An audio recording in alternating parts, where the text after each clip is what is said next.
अस्सलाम वालेकुम नाज़रीन, आऊं आहियां अनवर अली सोलंकी ऐं अवां ॾिसी रहिया आहियो सिंध इशूज़ न्यूज़ टीवी। ख़बर शामिल करे रहियो आहे तहलका मोरो खां city reporter Arif Ali Yousafzai, cameraman Jani Jumani सां।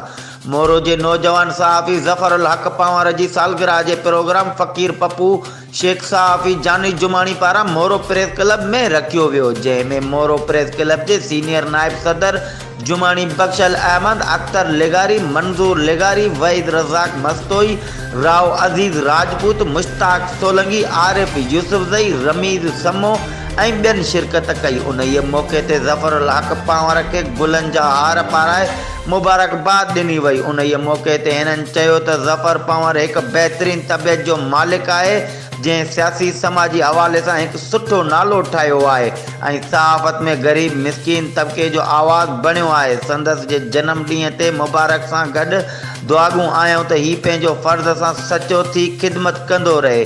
ही हुयूं हिन वक़्त ताईं जूं ख़बरूं। वधीक ख़बरुनि ऐं अपडेट्स लाइ ॾिसंदा रहो सिंध इशूज़ न्यूज़ टीवी।